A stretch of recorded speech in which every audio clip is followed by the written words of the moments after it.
I'm Crypto Pio, and this is NFTCulture. I'm here with Malachi, second stream of the day, and right now we're talking Bored Ape Yacht Club. Malachi, take it away.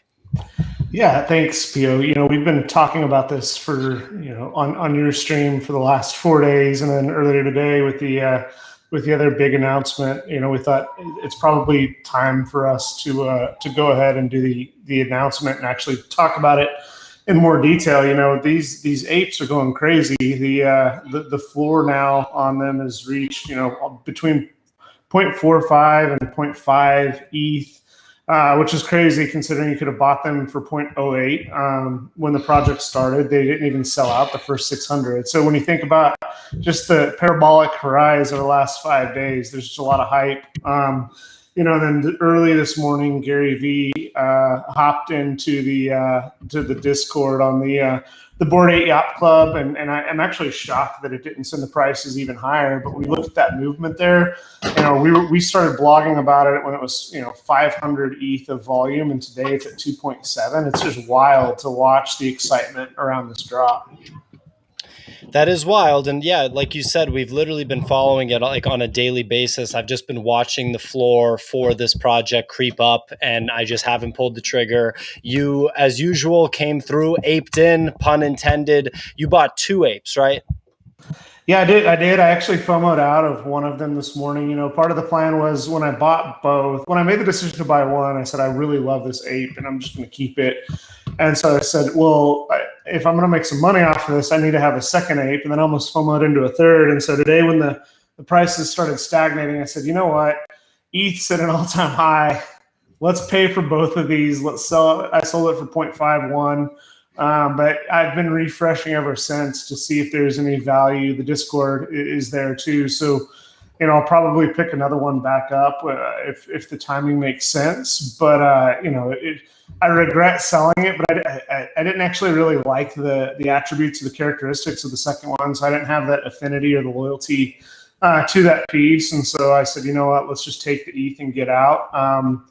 So it's really interesting to see. I'm really excited about a lot of the gamification aspect. We've talked a little bit about utility and these NFTs over the last few days, and getting access. Once you have an ape in your MetaMask, you can actually log in, and the MetaMask will check to see if you have an ape, and then you get access to the bathroom, which lets you graffiti the wall in there. And the founders of the project were actually joking. They knew that if you're going to give a bunch of people in crypto access to actually write something on a wall, the first thing that they would draw on it is self-evident, pin 15. And, from there, they've added a bunch of other art and stuff. And so it's a really cool community, and it sold out a lot quicker than they thought it would. And so I'm excited to see, some of the other stuff that's coming. For instance, they're going to have some high quality merch in the near future. And so when you think about, the intersection of, pop culture and everything else, like the fact that you're going to have this really high quality ape merchandise that's only, going to be sold to max 10,000 people. And right now there's only like 2,300 people across the world who have apes. It's going to be a really neat project. You can start seeing the Supreme type of vibes. If this comes right in time for summer, they do some cool merch. There's going to be people at the beach, people at, in Vegas walking around with some really, really cool, unique art. So I'm really excited about it.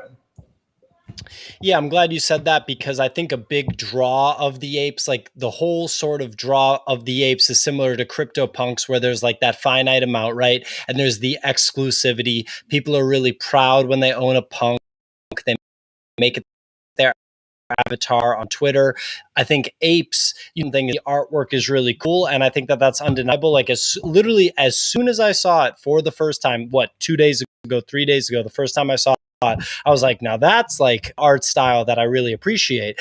And then as you see more and more like artists, well-known artists, blue chip borderline artists like Fuckrender, amassing mobile apes. Fuckrender did like customization of his apes. I saw Ted Chin was doing some customization of his apes. As you mentioned, Gary V commented on the apes today. I don't think he confirmed that he bought any, but with this project, if they're going to do limited runs of merch, which it seems like they are, and the whole Discord, the fact that it's a yacht club. I just like all the themes, the fact that it's the bathroom, you can write on the wall. I think that they're just really doing everything right. Like the writing on the bathroom wall just reminds me of like New York City. I actually just went to see the Basquiat exhibit here in Boston at the Museum of Fine Arts, and they actually had like a portion of a bathroom wall that had like graffiti on it. So it's like at the end of the day, like they're really kind of hitting on all of the cool things, and it just feels like a really cool project overall. That it's really interesting because I've always wanted a CryptoPunk, but they've always been pretty expensive for me. And then I intentionally didn't hop into the crypto baby punks, the old punks, because I felt like it was a derivative of the CryptoPunks. And while you could make the same argument here that these are attributes of a unique thing, but I think the art looks really cool. I mean, I knew the second I saw the ape behind me. You can't really see it that well, but that bright orange, he had the coins in his eyes. It really just spoke to me, and it was really exciting. And I mean, that made it different enough for me from the CryptoPunks to get me excited about it, where it's not just playing on an idea that's already been tested. And yeah, Gary Vee actually was on the Discord. He is an ape owner. He went through and verified and hopped in to the Discord and was chatting with some of the people. And so I mean, when you think about those sub communities where people can share their excitement around certain projects, and that's what's really interesting about these Discords, right? It's overwhelming. Dot Pigeon has a Discord. Blake Catherine announced yesterday over maybe 2 days ago that she wants to have a small Discord, Slam Sunday, and then you keep going. Thank You X, which is run by Sergito. Like there's so many of these sub little micro communities being built, which is really exciting for us. And so just seeing this and seeing the excitement around the apes and seeing them also kind of self-censor where some of the apes were aping on some of the announcements from earlier today and really talking about the me bits in a negative light around some of the gamification aspect that was kind of against the community that the apes thought. And someone made a very aggressive tweet, and within the within the community, they were self-censoring to say, "Hey, look, that's not what we want to stand for. That's not what the apes represent." And so they're already organizing in a way that's pretty exciting. So it's been a fun project to watch. We're seeing just like the excitement around it continues to grow. It's already the second most traded NFT on OpenSea over the last week, behind CryptoPunks. So we'll see if they can keep the momentum or if the Meebits steal a little bit of that thunder.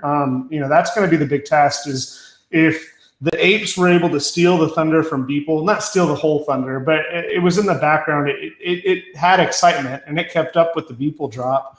And if it can survive Larva Labs and this announcement this week, I think the apes have quite a bit of staying power, and their objective roadmap in terms of the merch, the gamification. They've got a treasure hunt going on right now with true crypto aspects where you have to decode certain things, and the winner of that's going to get 5 ETH and another ape.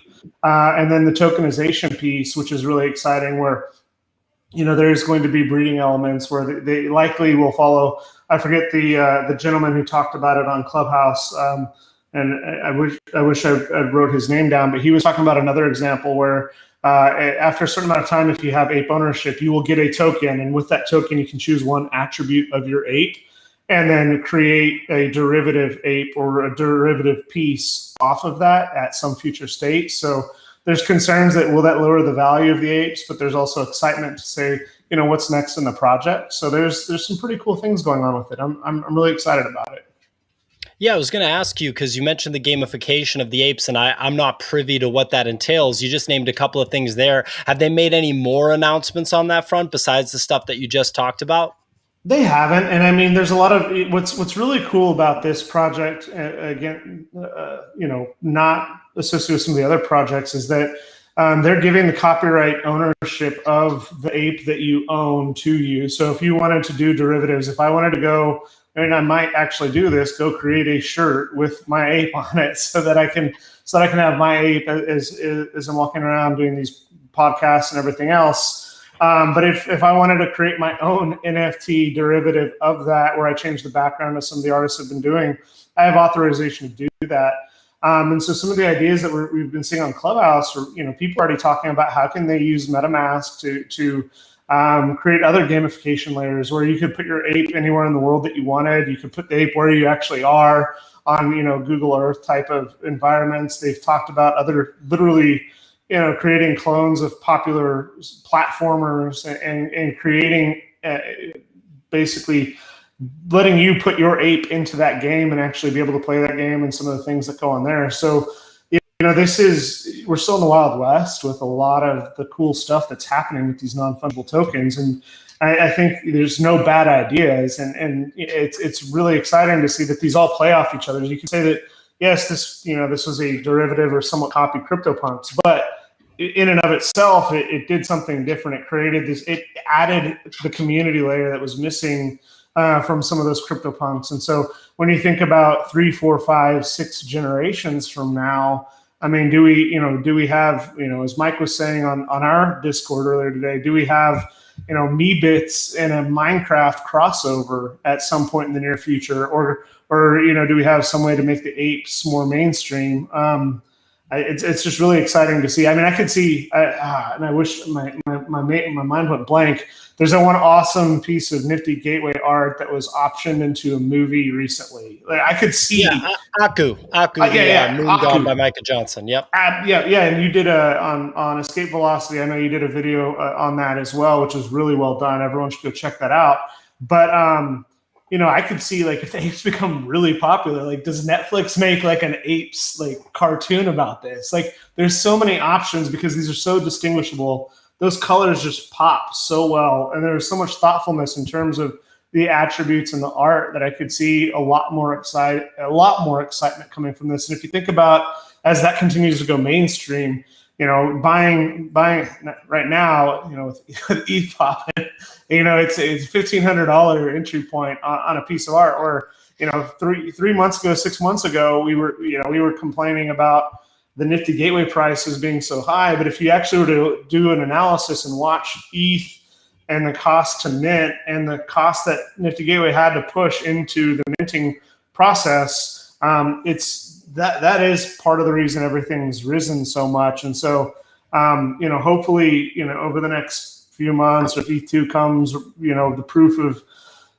proof of stake and all those types of things get resolved, the gas prices drop, and hopefully there's a future state where some of this art becomes more attainable for the masses. Yeah, that's what I'm banking on, I guess. I like a lot of the stuff that you said there. I think at the end of the day, with this particular set of pieces, the art is just so cool. Do we know who the artist is that designed this? Do we know that? It may have been revealed. I know there is a creative team behind this, the process. It is a team of individuals who were successful in crypto before. It's Gargamel is one of them on Discord, and I forget the other gentleman's name right now, and I apologize if either of y'all watch this. Awesome job. But I do know that they have a creative team behind it.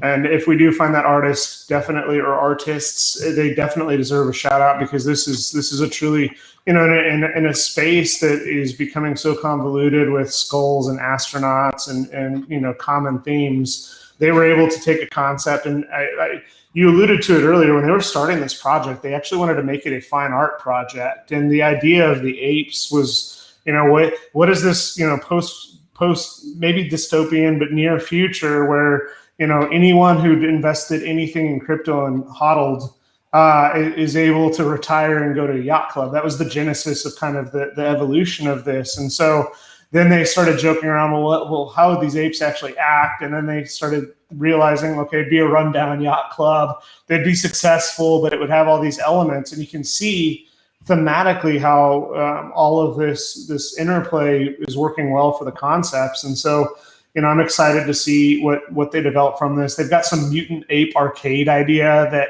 they said once they sell out 100% of them, they were never expecting it to move this quickly. They're going to do some stuff, so they've got a lot of catch up to do. But I think that's what's so exciting is, like, now now they can crowdsource some of that creativity because of the excitement, and they can test what are the really good ideas and then prioritize those. So I think the apes have longevity, especially when you think about the number of owners that 888 they don't need to flip them. It's worth holding on and seeing what comes from it. And the other artists that have embraced it, these are successful artists that should be not. They should have their own art as their own profile picture, because that's how they're going to sell more of that. And that's a uniquely identifiable trait. If they have an ape image and they're in a clubhouse with hundreds of other apes, it gets hard to distinguish themselves. And so the fact that they're putting some of that pride to the side to join the community is really exciting as well.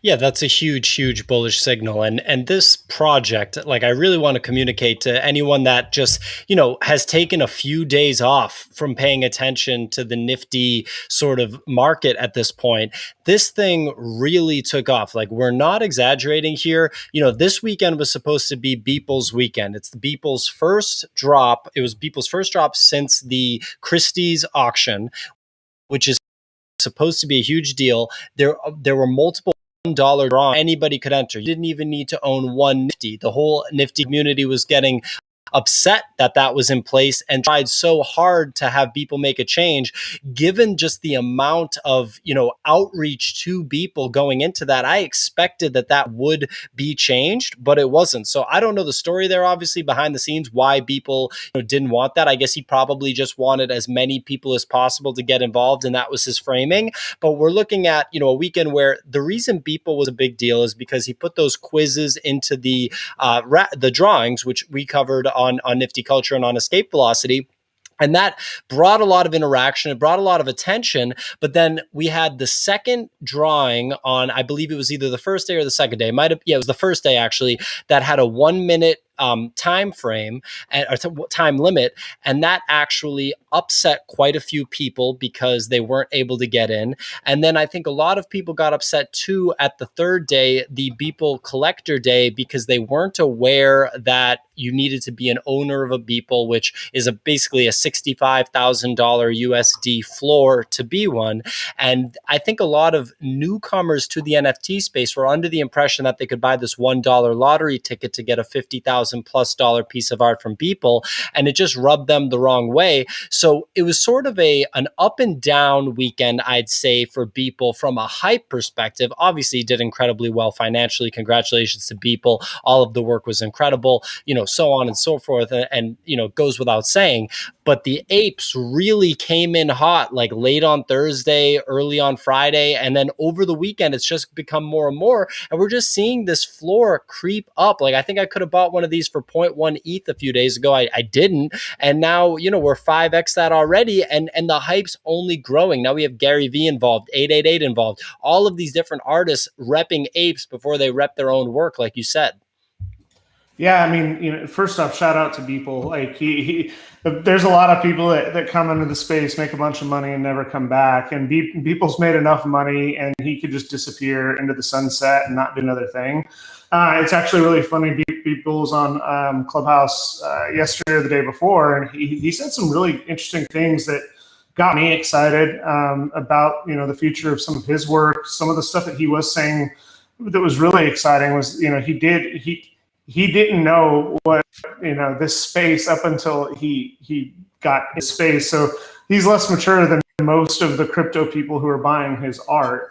And when you basically have a windfall like the windfall he had, and you're watching the value of your the fallout from that change by the minute, hundreds of thousands of dollars. He did FOMO out, and he said what was really interesting is as he learned more about the space, he's very, very bullish on Ethereum, and he reinvested.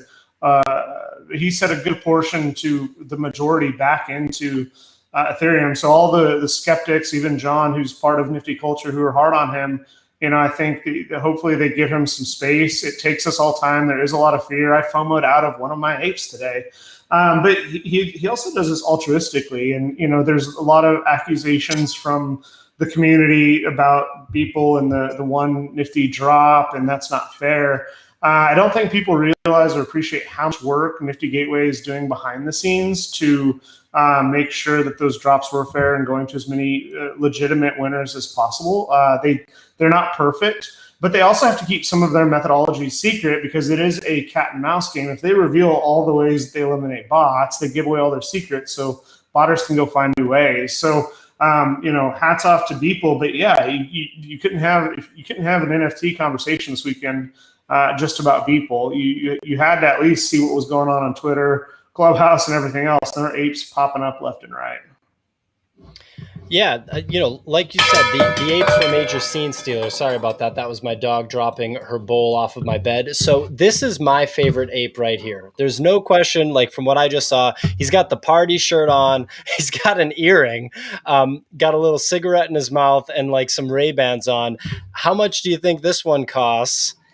Oh my God. I mean, this guy just doesn't want to sell it right now, or watch in the next 3 weeks. This will look like it's cheap, like the CryptoPunks. I think CryptoPunk floor at this point is something like 60 something thousand. It's more than a Bitcoin. And the thing that I've been thinking about is there's been so much discussion, negative discussion against Nifty Gateway in the past 3 or 4 weeks. And look, I think they're kind of getting a bad rap. Like, it's not easy running a platform like that in a brand new space where there's so much going on, and they're pretty much the highest profile platform, at least at this point. But it just occurred to me, OpenSea could really emerge as the dominant platform if things kind of keep trending the way they're going. I mean, what are your thoughts on that? Like, whether it's OpenSea or another platform, do you think Nifty Gateway has the #1 spot secure? I think, I was part of the Nifty Gateway Clubhouse today, where Duncan and team have the weekly roundtable where they address questions that are coming up, and I think it's not too late for Nifty Gateway. They realized there was a problem. Kind of same thing with a lot of people. There was FOMO in January, and you have a bunch of people come in saying, "I want to get on your platform." You don't know who's altruistic. You don't know who's in it for the cash grab, and there's probably a little bit of this being starstruck where Beeple, it took Beeple 13 years to become an overnight success. But if you were in that small digital art community, you definitely knew who Beeple was. But Beeple could walk and probably could still walk down the street. No one knows who he is. But when you start talking about some of these celebrities, Grimes, Elon Musk are tweeting. You've got Odessa. You've got some of these really popular names doing drops. You got Paris Hilton interested. You had Lindsay Lohan before that. Everyone forgot about this, but Lindsay Lohan was preaching about Nifties on Rarible, right around the time Soulja Boy and Mark Cuban were testing out the space. So there's this excitement that built, and so I think that they got kind of caught up in some of that excitement, and I think they've learned their lessons. I think that they still are the premier space. I think hopefully some of the celebrity drops is Tom Brady releases autograph. It kind of self-sorts itself out. They talked about that by the end of the month. They didn't say who, but in the near future, they're going to be, and this might be a good topic for your drop talk tonight, but they're going to be announcing a massive fine arts, non-digital artist that's going to be coming on the Nifty Gateway platform in the near future. And they had some really good points about, art is an intersection of where we are as a society, and the broader art market hasn't realized the value yet. And so I think that they are smart. They're a very intelligent group of people. They've made enough money. They just hired a new CTO. They're hiring a new head of product. They hired a marketing director. I wouldn't bet against them, but I think that, people are realizing now that this is all middleware to the ERC tokens, and OpenSea is the de facto. And I think that as people do figure out how to interact with OpenSea more easily, and they get more familiar with the MetaMasks and the other wallets, and they understand how that works. What makes Maker's Place, Nifty Gateway, Mintable, and all these others so easy is that you can do it with a credit card. You don't need to understand Ethereum. You don't need to understand that. But now, as familiarity with crypto increases, the appetite grows. I'm really disappointed, actually, because Takashi Murakami, who's one of my favorite artists, I have a signed print of him behind me. He did put in all this work and created 108 of these 8-bit flowers and more that he was going to release. And because of the negative sentiment around OpenSea, he actually paused his drop so that he could back up and go into one of these tier 1 god tier type marketplaces. The final thing I'll say is OpenSea definitely has a lot of compelling features. I think as people like us are helping, the retail collector figure out how to not get burned, how to not buy counterfeit NFTs, where real value is. We're helping people not be as afraid if they want to buy a piece of digital art. And I encourage all the other YouTubes, all the other Twitters, let's all work together to make this as valuable as we can. But then, what's really interesting is today Foundation announced, the CEO of Foundation came on Twitter and he was like, the Foundation marketplace, the secondary market not being available was a feature, not a bug.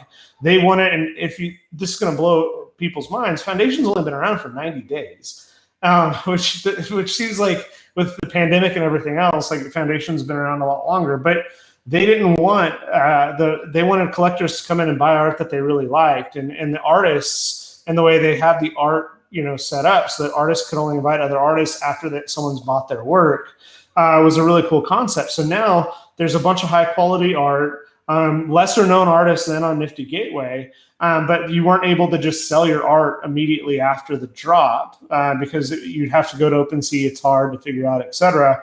And so now that marketplace is matured, they're going to bring in and start letting artists start selling their art on the secondary market, which is going to probably be a boon for them. It'll be really exciting. And counterintuitively, what's really interesting is tonight's drop that you'll be covering is some of those open editions actually have a 30-day moratorium where if you buy an open edition, you don't get to sell it for 30 days to try and maintain the floor to say, hey, you can't buy this if you're just trying to flip it because you're just going to kill the value of that artist for all future drops. So all that to say, there's a lot of room in the air. Gary V's 2 days away from announcing Recur. There's a lot of marketplaces coming. There's going to be a lot more confusion, so it's too early to call a winner. If I were to bet, a month ago, Nifty Gateway would have been it. Nifty Gateway actually, I don't keep talking about them, but they said today that they're actually ideating with, lowering the requirements, letting artists who've been verified actually start creating their own drops on Nifty Gateway or Nifty Gateway-like platform to increase some of that accessibility, because they don't have all the best ideas. They've got a lot of good ideas, but they don't want to necessarily be the curator. Sorry if I took it too far off the apes, but I hope that provided a little bit of color. No, I mean, I want us to cover all of these different kind of factors playing into the market and the factors that are playing into what pieces are generating attention, having value, and, what's doing what in the marketplace. I didn't know that. I didn't know that Foundation has only been around for 90 days. Like you said, I feel like it's just been around for a long time, but I have to remind myself that this whole space moves so fast. It really moves in like 12 to 24 hour intervals. Like things can change really quickly. So I think that makes sense. We'll cover the drops tonight. And, I'm interested to see how that 30-day hold on secondary sales plays out. I do obviously think that it's good. I guess the sort of free market person inside of me is concerned that it's, restricting the market and it's not a 100% free market. But because this is not, stocks or crypto assets or anything, it's NFTs. I mean, I guess they're technically crypto assets, but it's artwork first, right? Like I call my collection of NFTs a collection intentionally. I don't call it a portfolio because at the end of the day, it really is artwork first. And I understand that some people are making a lot of money on secondary sales. Some people are treating it as an investment, and it can be treated as an investment. But what you are buying is artwork. And so, I mean, there's going to be a lot of interesting stuff that develops. The space changes every 2 to 3 weeks. This new 30-day hold rule, should be interesting. So, I mean, we're going to jump off here, everybody. Thanks for paying attention, for watching. Malachi, anything you want to leave people off with? No, thank you as always, Pio. Appreciate the partnership. And, if anyone has any questions, we've got a bunch of articles right now on NFTCulture.com about the apes with more details. You can find the apes on OpenSea. They also have a Discord, and we've got links to it on our website. They have it on theirs. So you can go learn more. The community's fast growing. They're all really nice. Go explore it. And if you like the art, if you like that, there's still some value, I think, to be had. And have fun with it. The last thing I'll say, and we say this all the time, I think we've said it on every every show we've been on together is buy art you love. Don't buy it to flip it really quickly. And now I'm going long, but it's interesting is there's a lot of the Discord has a lot of people that were expats from NBA Top Shots who were finding the apes a little bit more accessible. And so, thinking about that aspect of everything has been really interesting. And so hopefully they're not just trying to flip things. So yeah, we'll end it with that. Sounds good. Subscribe to NFTCulture, subscribe to Escape Velocity, and please follow NFTCulture on Twitter and Crypto_Pio on Twitter. Tune in at 6:40 p.m. Eastern tonight. So in just under an hour, and I'll be covering the Nifty Gateway drops live. Thanks for watching.